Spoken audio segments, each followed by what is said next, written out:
Sir ওই মফিজ, উত্তরবঙ্গের মফিজ, এটাই জানেন না স্যার? অক যে তুই চিৎকারে মারে মফিজ কলু, মফিজ কৃষক কয়া হয় উত্তরবঙ্গের মানুষ হোক, সেটা কি তুই জানিস? বুঝবো না কে স্যার? আবাল বেকুব কিচ্ছু বোঝে না, ওই জন্য ওকে মফিজ করা হয়, বুঝছেন? বুঝবো না কারে, বুঝছি। এতদিন পর বুঝনো, তোর মাথার মধ্যে গোবর আছে। শোন, কৃষক মফিজ কয়। গাইবান্ধা জেলার সেই গ্রামের মধ্যে একটা লোক আসলো। সে লোক হচ্ছে ড্রাইভার, গাড়ি চালাচ্ছিল। এই ড্রাইভারের নাম হচ্ছে মফিজ। এই সারা জীবন গাড়ি চলে টাকা জমে জমে যে কয় টাকা হসে, তার সাথে একটা জমিও বেচছে।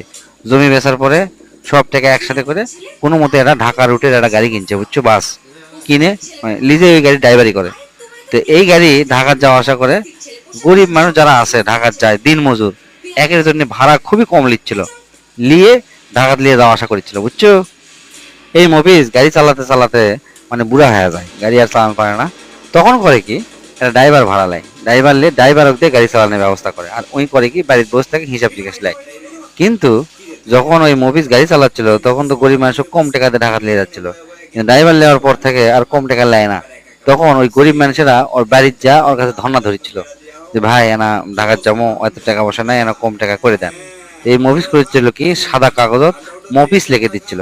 আর করছিল যা এই কাগজ নিয়ে যা কন্ট্রাক্টর দেখাবো, তাহলে তোকে কাছ থেকে ভাড়া কম নিবি। তো তখন ওই মফিস লেখা সাদা কাগজ নিয়ে যা কন্ট্রাক্টর যখন দেখায়, তখন কন্ট্রাক্টর নাম মাত্র ভাড়া নিয়ে করে কি ওই বাসের ছাদের উপর অকেলে তুলে দিচ্ছিল।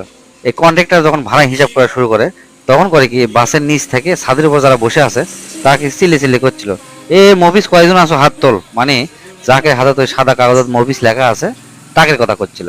তারা আবার করেছিল কি, হাত তুলেছিল। তখন কন্ট্রাক্টর হিসাব করতেছিল, বুঝছো। এই জায়গা থেকে আস্তে আস্তে এই গরিবের উপকারী বন্ধু মফিস শব্দটা চালু হয়, বুঝছো। আজ তোরা ঠাট্টা করে কোষ উত্তরবঙ্গের লোক মফিস, বোধ হাত দে কত। এই মফিস হওয়ার যোগ্যতা তোকে কার কার আছে? ভুল হয়ে গেছে স্যার, আমি আর জীবনেও টিটকারি করে মফিজ কমো না স্যার। আমি তো কখনো ভাববার পারিনি যে মফিজ আসলে এত মহান আসলো। উত্তরবঙ্গের লোকেরা হচ্ছে জমিদার, বুঝছো। একের জমি জমা বেশি, এরা জমিদার স্টাইলে চলাফেরা করে। জমিদাররা কখনো চাকর হওয়ার জন্য ঢাকাতে এসে চাকরি ইন্টারভিউ দিবে, এই হচ্ছে ঘটনা।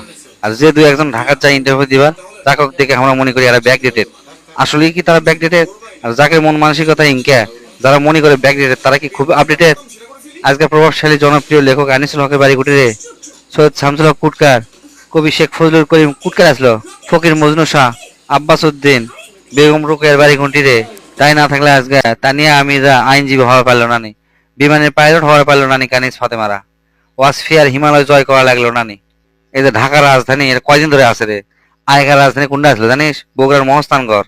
এই 9 বছর দেশ চালাছে এরশাদ সাহেব। এরশাদের বাড়ি কোনটি কত দেখি? এই যে শহীদ রাষ্ট্রপতি জিয়া রহমান বাড়ি কোন জায়গাত ক? পাগলামি করিস তাহলে হয়?